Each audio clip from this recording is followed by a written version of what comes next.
already indicated, this is the Sunday the choir gets to relax and sit as a family with people in the congregation, and I think that's important.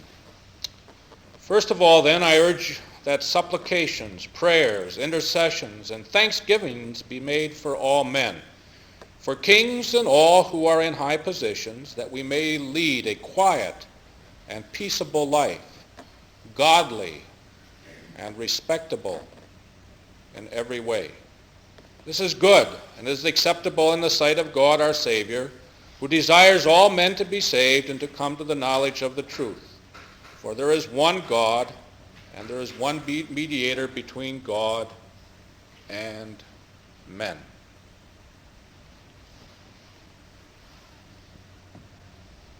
Live! It's Sunday morning! Thought you needed that after Thanksgiving. There on your television screens across the country come the voice of the evangelists of the moral majority speaking out, taking all of the commercial attitudes of life and blessing and baptizing them with the Holy Ghost and saying to each and every one of us, live!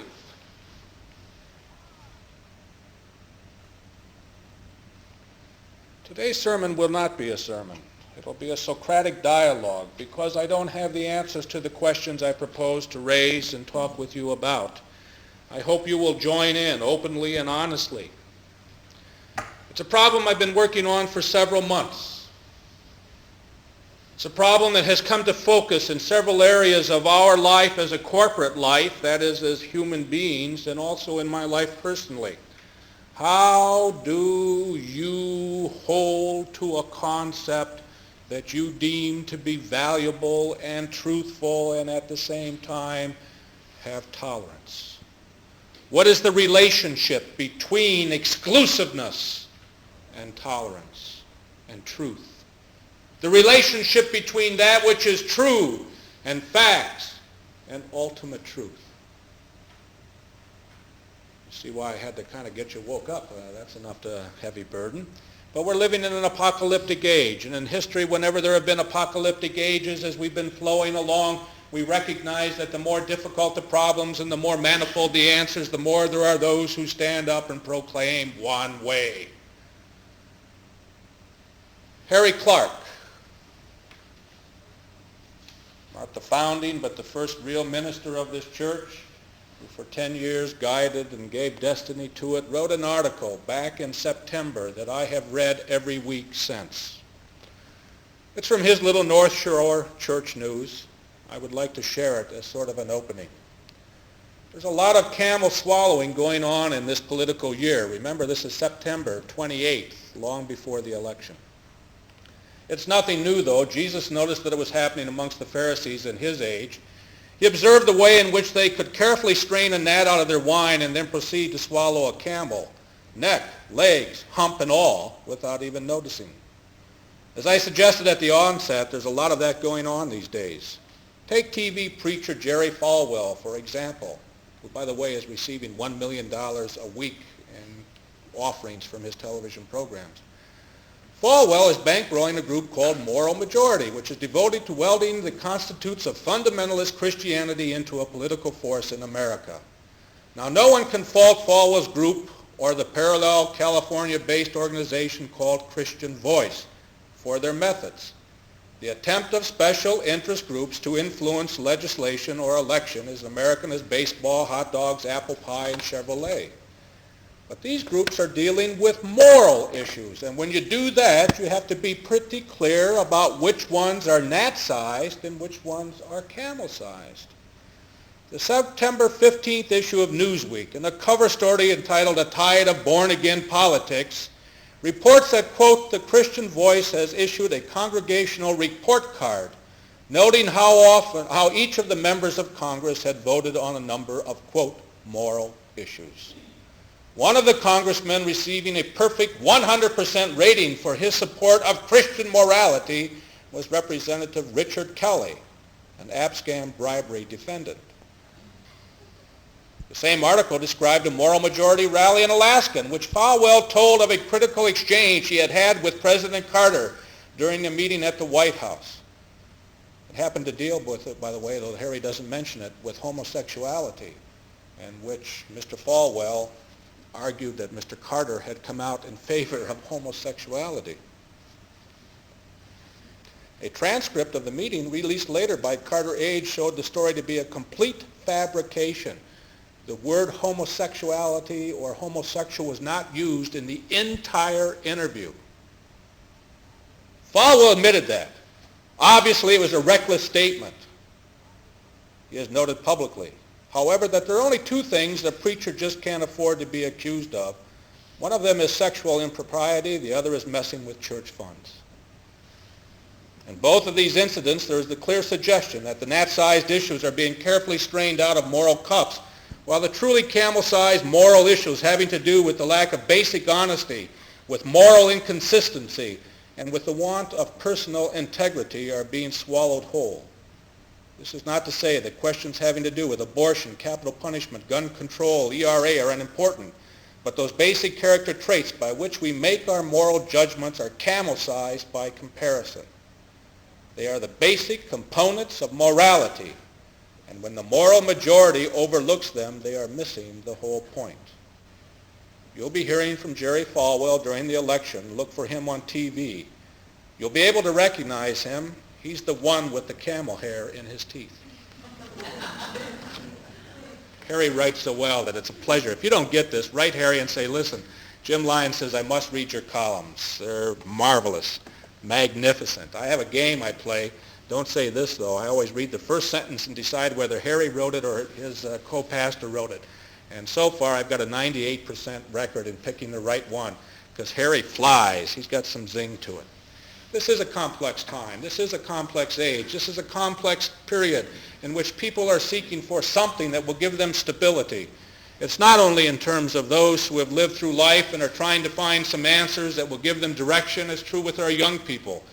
The cults that were set aside for a period of time by the Jamestown Massacre are now beginning to boom again as more and more young people who have been challenged to choose and make choices as the way in which life is to go have decided that that's extremely difficult. They would like to have something they could put their feet on and walk and know that they were heading in directions.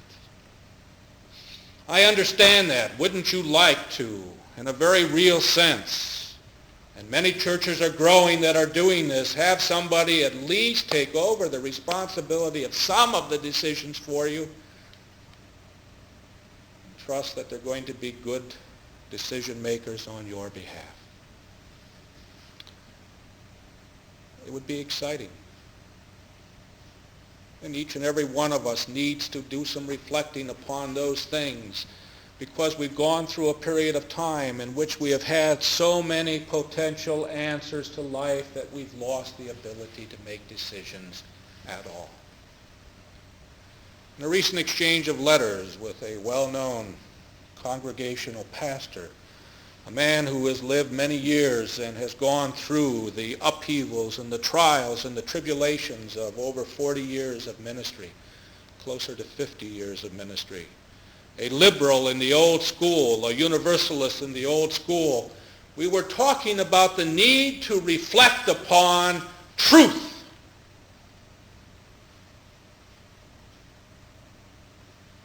Exclusiveness. Tolerance. His letter arrived right after a short article in the Christian Century in which Martin Marty talked about the founding father of the Christian Century, who was a universalist.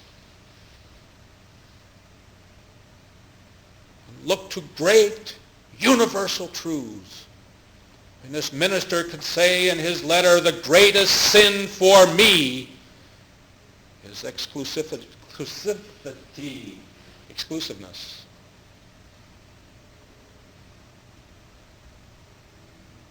Is that the greatest sin? Is it possible to be exclusive in your religion and still tolerant and open? Is it possible to understand that God is bigger than any one person or any one group of people or any one nation? Is it possible to conceive that the concept of God, that truth which overlays all of our seeking and all of our paths, is such that each and every one of us, as we walk the path that he has chosen for us and we have chosen for ourselves, see but a portion of God's truth, no matter what the path. And that as we seek to understand the path more, we may expand our horizons and learn from our brothers, but at no time are we able to say, God is not with you. Or can we make moral judgments like that? Well, if that isn't enough to twist your mind around and wonder which way everything is going, let's take a look at it. I've written down in my notes, truth does not equal true, does not equal facts.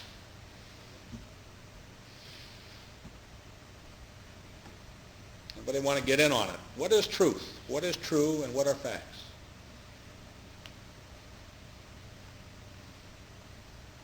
You'll let me do it. That's what Socrates' students did, except he was better at it. He would just sit there for an hour until somebody asked a question or made a statement. But we don't have an hour, so maybe we should. In fact, I think we should have many hours to talk about these things. Facts are what I accept to be true. True is what I support by the facts I've accepted to be true. And truth is what gives relevance to all of it. Now, facts are what I accept to be true. This is one of the great problems because immediately we get a lecture on scientific method where you can verify and test out facts. Scientific method is not truly scientific, and I don't want to get into it, particularly when it's applied to psychology and sociology and philosophy and theology and a whole host of other things that you do not have verifiable evidence. But even within hardcore science, you're never quite sure that you're testing what you think you are. One of the problems with it, and yet it has the idea that once something has been tested out in the world of science, it is absolutely true, and yet we're discovering more and more and more and more that the facts that some of you learned in school a few years ago, not many years ago, a few years ago, are no longer accepted as facts because new evidence has changed all of that. Every bit as scientific, every bit as real, every bit as true as the evidence you were taught. And without even the slightest fear of contradiction, people will talk about the fact that science deals with facts. Nonsense. It is a search and a research method, and that's all it is. And when it finds out something that I happen to want to believe or can be convinced to believe, that becomes a fact for me. It is therefore true. I've argued and will continue to argue until somebody can show me wrong that seeing is not believing, but believing is seeing.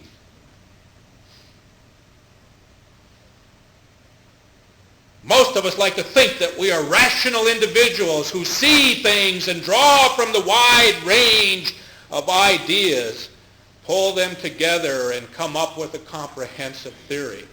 Nonsense. Most of us believe something, and then we look for the rationales behind it. That's why it's so difficult to debate and argue. Once you've accepted something as true, how do I change that unless I can argue on the same facts that you accept, and even then it's oftentimes an emotional things.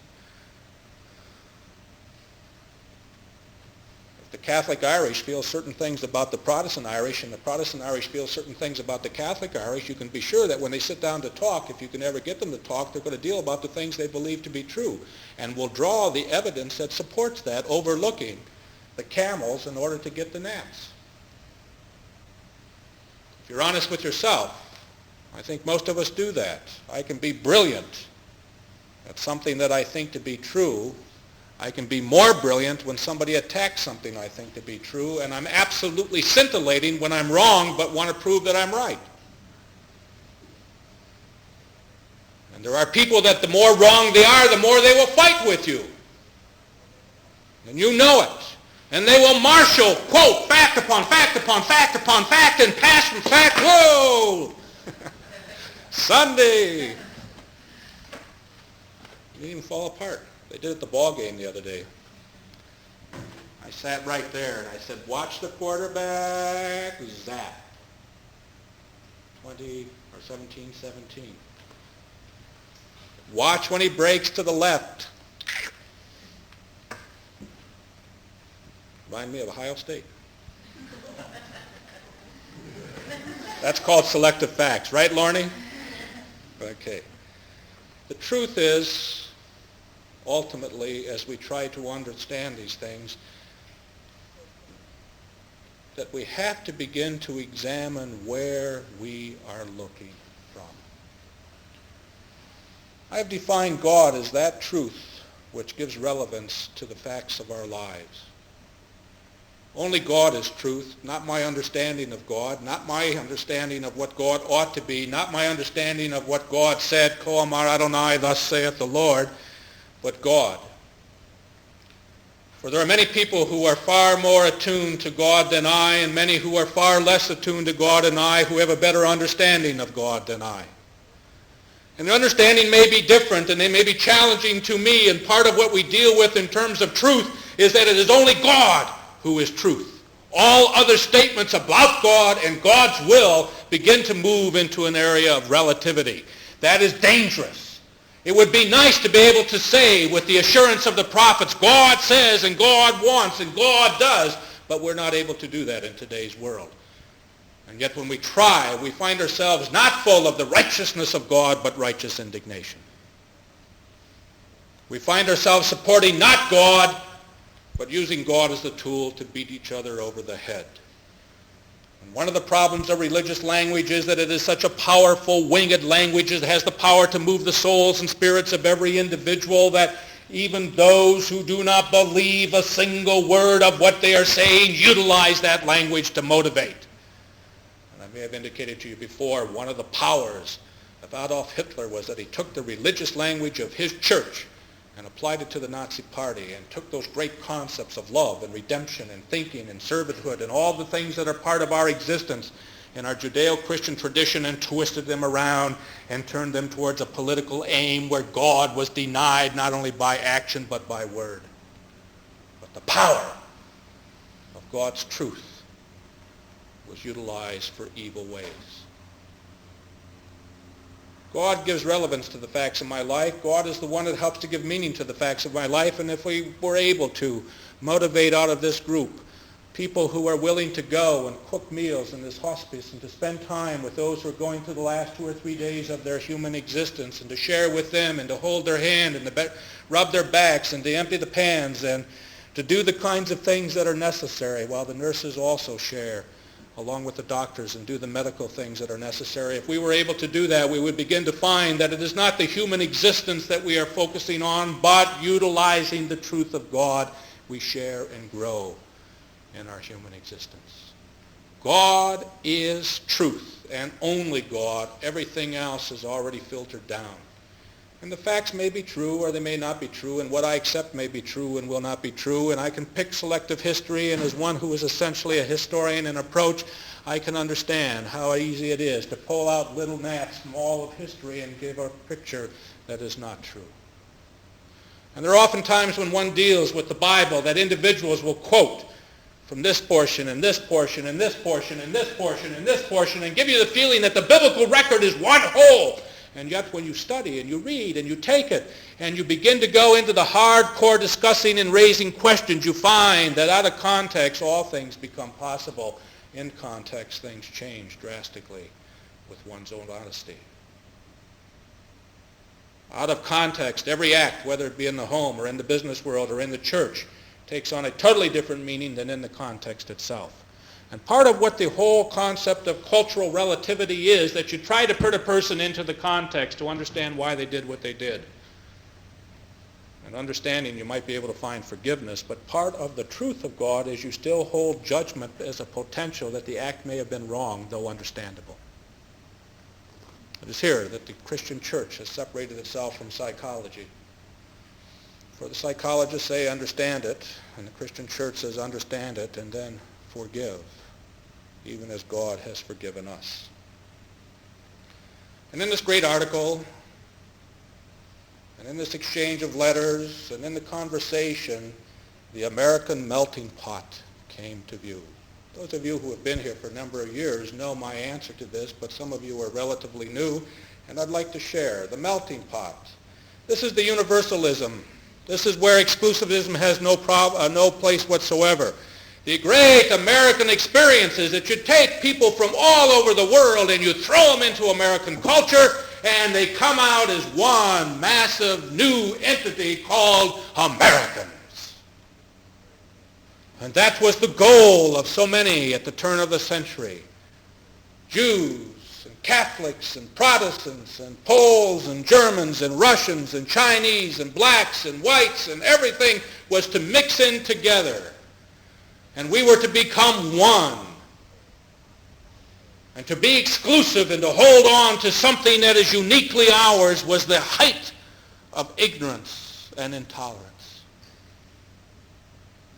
So the Universalists of 50 years ago, my ministerial friend, the founder of Christian Century, could write that exclusiveness is the greatest of sins and that we were one huge, all-embracing people. I think we're understanding much more what I have called the mulligan stew approach. That we are all in the same stew, sharing the same stew together, bubbling along in those common juices that make us America, but the meat is still the meat, and the potato is still the potato, and the carrot is still the carrot, and the onion is still the onion. And that there's a place and a respect and an opportunity to understand that you can be in the stew and share and mutually feed off each other. For the meat which stands by itself does not have the same rich taste as the meat which has been prepared in the stew, where the flavoring of the carrot and the potatoes and the onions and all of the other things that go into it not only leave the meat its own, but help it to grow in terms of its own taste. And so in America, we're beginning to realize that a Jew is a Jew and ought to be a Jew. And there is a room, and there is the meat and the potato that influences and works with that a Christian can be a Christian, a Catholic, a Protestant, a fundamentalist, a liberal. A black ought never to try to lose the blackness, and a white not the whiteness. Don't misunderstand what I'm saying here. This is not a racism of any kind. This is not a statement against integration of any kind. This is not a statement against the choice of any kind. But for a long time, what the Universalists have said is what the white Anglo-Saxon Protestant male has said. We believe in a universalism that is exactly like us. You can all melt into my pot and become like me. Why don't you melt into your... Oh, no. So it was possible for Universalists to be among the most intolerant of people. Anti-Jewish, anti-Catholic, anti-any group that claimed to have a concept of God that differed from theirs and refused to melt into their pot.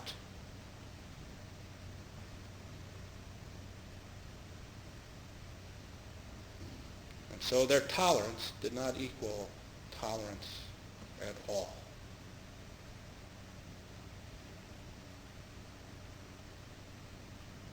Their tolerance became the height of intolerance, the inability to separate themselves from God, and therefore the height of idolatry.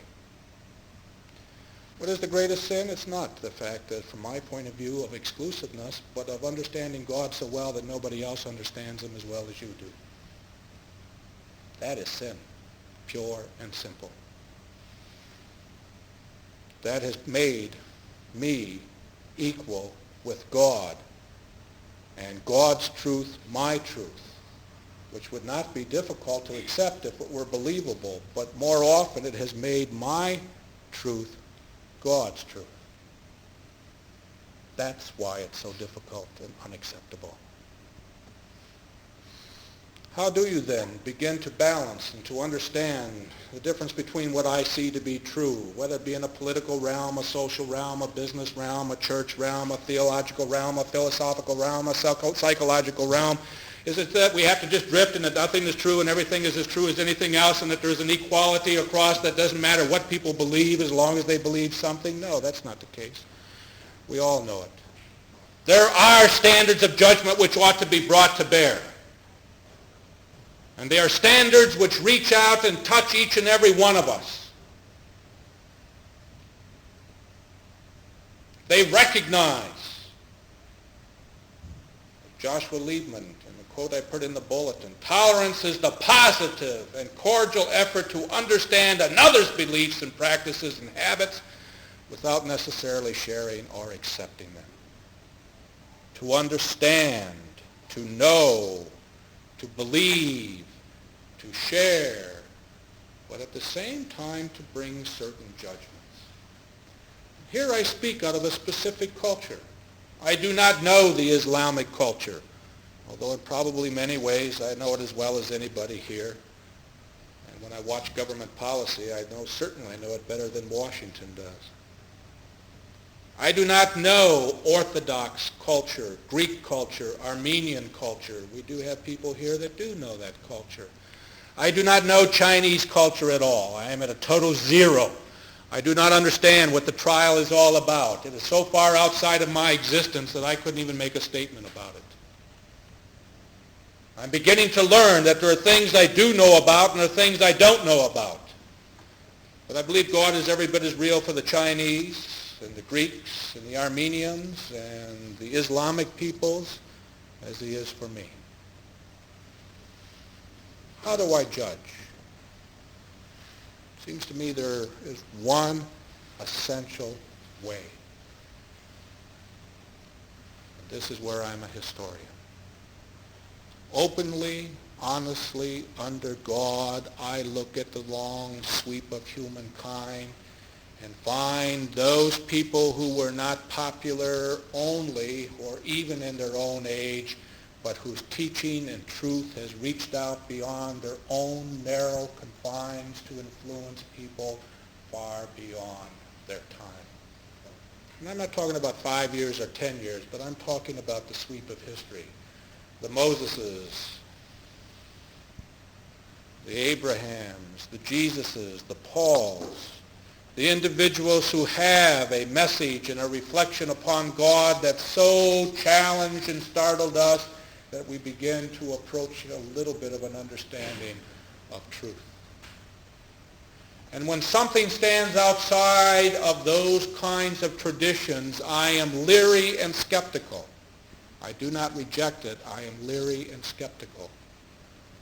Where it may be that God in his continuing revelation to us has opened up something new, but it also may be that it's something I so much want to hear that I look for it even when it's not there.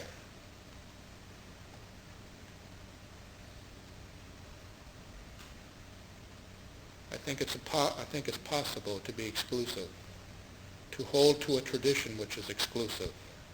I think it's possible to understand in the essentials of life that is necessary to have a unity of life.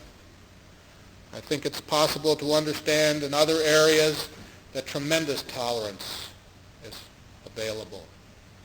And I think the judgment of God will be upon those who, working out of their traditions, understand and help that tradition to grow ever more perfectly in his sight.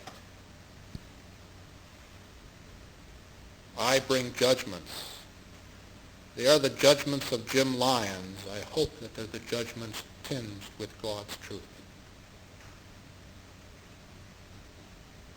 The only way I will know that is when God's people respond back and say amen or no.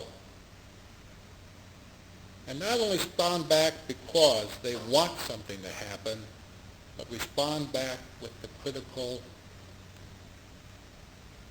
this is what the tradition has taught us, this is where we stand, this is where we're going. We'll be slightly embarrassed, but one of the most exciting